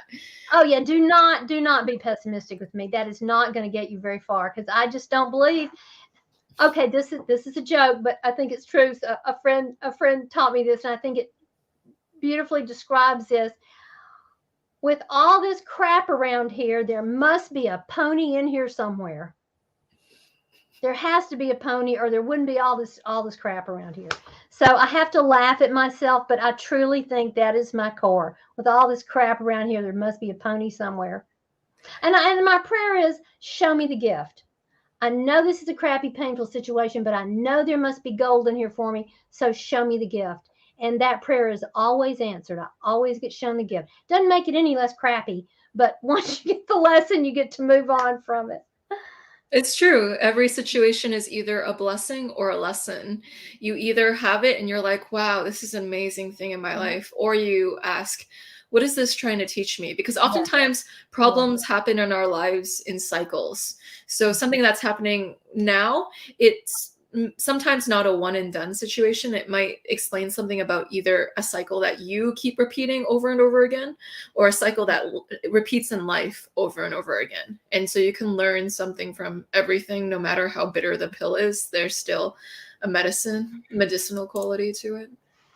So what is the best gift you have received and why?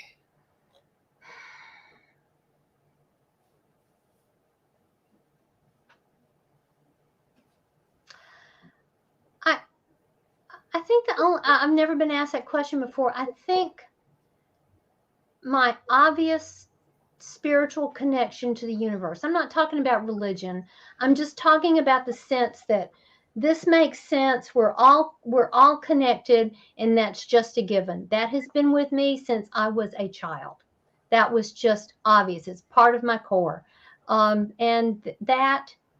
what's helped me get through life is the belief that things get sent for a reason, that I'm not being victimized, that I'm not being punished, that there's just a lesson here, and this is being sent in my life so I can get the gift. And if you have that attitude, you don't sidetrack into victimhood and getting stuck. It's still painful, but at least it helps you move through it better if you have the sense, I know there's a gift in here somewhere, show me the gift. Yeah, there's this really great saying, you can get the sourness of lemons and you can still make something resembling lemonade. There you go. Yeah, and so with life, no matter what's handed to you, you can kind of figure out a way to make the best out of it. You can figure out a way to repackage it. And even if, like, let's say you go through chronic pain or something along the lines of that, it makes you an advocate for people who experience the same thing. So in a way, your experience can create a voice for people who suffer with a similar thing too. So there's a slight way to add a little bit of sugar to every sour situation. I think I have one more pragmatic answer to that. My stepfather helped my mother send me to college, and I got a liberal arts education at an Episcopal university called Swanee, and it was one of the great gifts of this lifetime because my totally impractical liberal arts education, I loved every minute of it. I'm glad I got it, and yes, that would seem what was the purpose to people who are more pragmatic, but I loved every minute of it. So I will go to my grave grateful for my stepfather helping my mother send me to college. That is beautiful. And so what are your thoughts on love languages and type? Oh gosh, that love language stuff. That is really real. People can so be hurtful to each other totally accidentally because they speak different love languages, and what means I care for you and I love you is totally different to the other person. So yeah, I've read that information, and yes, I do think there are correlations with type. I don't think it's a one-to-one, and I think you have to figure temperament in there too. I think you're going to see some real correlations if you figure temperament into the love languages piece. Absolutely. Yeah. There's no one-to-one, but you'll have certain correlations. For instance, like with acts of service, a lot of extroverted thinking people have that high up. Again, this is not one-to-one. So a lot of TJs tend to identify with acts of service. And then there is words of affirmation. And anyone can like words of affirmation. I find that females or FJs or FE users tend to like words of affirmation a lot. And I find men tend to be a little bit more on the physical touch side. But this is not one-to-one. This is like if you were to group everything together and you I kind of do it a disservice, and I kind of bastardize it a little bit by putting it into categories too. So. Well, and FI, it seems to me, FI, it can be natural for FI to express appreciation, because remember, we're evaluating and we're looking for the good in something, and it can be a natural thing to do for some. I just got a wonderful, in a meeting this morning at 9:30, I had a beautiful statement of appreciation for somebody with ENFP preferences, and it warmed my heart, because I realized I don't actually get a lot of that sometimes. It's really nice to have it come my way. Yeah. So FI has that unfair connotation that it doesn't, like, people don't talk about the affirming quality of it a lot. So there is that quality to it a lot too. Yeah. Because if it can see the value of things, then it's going to have this deep-rooted feeling about your value, or if it sees it. So that leads to affirmation sometimes. With all this crap around here, there must be a pony. That's 7. It's true, yeah. Which is why a lot of ENFPs tend to be 7. Yes. Oh, Jonathan Campbell. I know Jonathan Campbell. Jonathan, you were so right. I'm such a freaking 7. You were absolutely right. I am. You nailed me. And yes, that is well put, Jonathan. And so if you want to ask Carol a question, we have room for around like a few more questions. So feel free to ask about life, about anything that's stirring within your beautiful mind, or just anything under the sun. But yeah, Kara, I'd like to ask you a question while we're waiting for people to fill out some questions. And so I would like to know about, what about being a catalyst really rings true for you? Oh, I feel my heart goes out to people who struggle figuring out their preferences, because I'm just a cookie cutter. I'm a classic ENFP pattern. I'm a classic catalyst pattern. It just all makes so much sense to me. And for me as a catalyst, it's about meaning and purpose in life. It's about, we're all in this together. We're spiritual beings having a human experience. I feel like I have a catalyst core that just makes so much sense to me. There has to be meaning and purpose here. There needs to be kindness to others and thoughtfulness instead of judging. I think I'm kind of a classic catalyst core. It's just, I experience that as who I am. I experience that as who I've been since I was a child. I just didn't have words for it. I was having brunch 6 months ago with one of my goddaughters. I have grown goddaughters. And I said something about us all really being one. And my goddaughter said, "Oh yeah, it's really clear to me we're all one." And I thought, "Oh, there's my little catalyst goddaughter there." It's just really clear to her in her 20s that, oh, it's so clear to me we're all really one. Yeah. I would hard relate to that too. Everything that you kind of give to others, you are also receiving back in kind. So it's never just a siloed thing. And so in a sense, we all are kind of one. And that's why we should look out for each other. What self-development advice would you offer to INTJs? I know so many really smart INTJs in the type community. I think they're theorists and catalysts are naturally drawn to type. Just the data shows you that we just show up in huge numbers in the type community. Stabilizers show up, some improvisers, mostly catalyst theorists and stabilizers show up. So I would just suggest taking seriously the things. I think for all of us, it's about learning to look at and take seriously the things that are in our blind spot, because we all of us naturally discount what's in our blind spot. So, just look for the blind spot. FE is pretty far down the list for INTJ. So realize that, and realize you can get annoyed by somebody going off with extroverted intuition. So look for the places that can be your knee-jerk reaction. And it just behooves us. I have knee-jerk reactions too, right? Mine just come from FI. Yours probably come from somebody being incompetent. I'm not wild about incompetence either, but that's but that's because it violates my quality standard. Mm. I'm sorry, I don't have more concrete stuff than that, but I honestly believe in the insights that we get from psychological type and temperament. And I absolutely believe that can help us all be better, more robust versions of who we are. Yeah. Type is really there to add to your catalyst and a vision of a better place or a better world for everyone. Oh, I do have one suggestion. I had an INTJ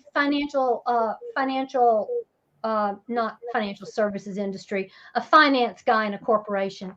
And he was telling me that he would say something and people wouldn't seem to get it. But 20 minutes later, his assistant would say it and they'd all seem to get it. And I said, having INTJ preferences, you're very logical, but you're not linear. You're relational. And I said, and you see how these things in your head are connected, but you don't say them out loud because it's so obvious to you. Well, for people who think in a more linear way, the leaps you made that are so obvious to you are not obvious to them. So state the obvious, say out loud the connections in your head that are so obvious to you, because it's not about other people not being smart. It's about them thinking differently, and they need to see the stepping stones, and they're invisible when they're inside your head, and you're doing a relational thing instead of a linear thing. And this dear man actually picked up his pen and wrote down, state the obvious, like it never would have occurred to him to state the obvious. But think about it. It's so obvious to him. Why would he say it? It never occurred to him people weren't seeing the natural path in his head. Well, he's 2 to 3% of the population. So most people aren't naturally going to see the path in his head. Words. What do you think about words? Oh my God, I live for words. I love to read. I love to communicate. I'm all about words, finding the best way to say it, really connecting with another person, teaching, using words in the teaching environment, saying something and seeing the light bulb go off in somebody's eyes. Oh my God, that's like chocolate. That is fabulous. Using words to do these magical things like connecting with each other. Have you ever eaten peanut butter out of a jar? Make that almond butter, and yes.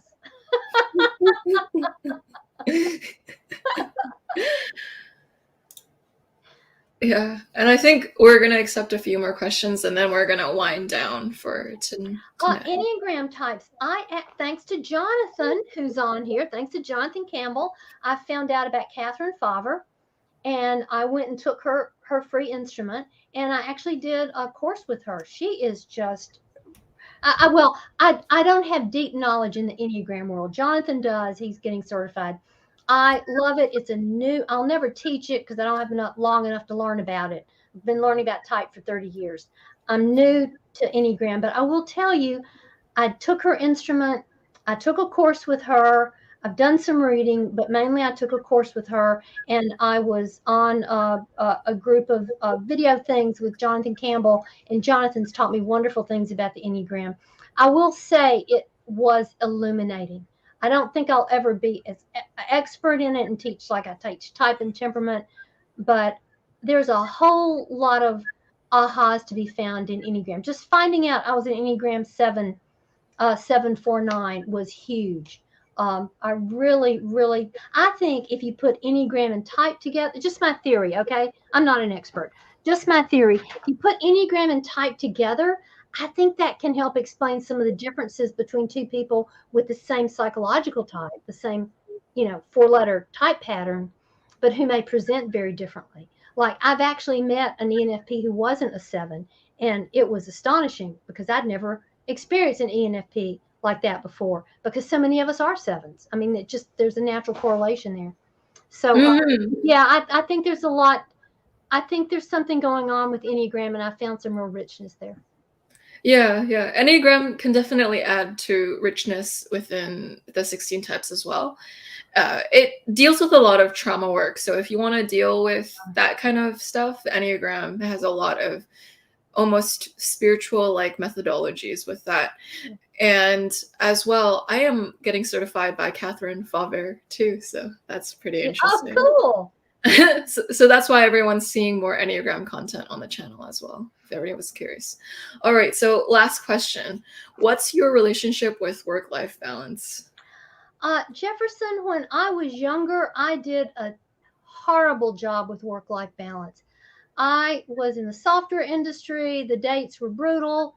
I once worked, and I'm going to tell you about this so you'll never, ever do this to yourself. I worked from January to the end of April. I worked 13 days, took a Sunday off, worked 13 days, took a Sunday off for 4 months.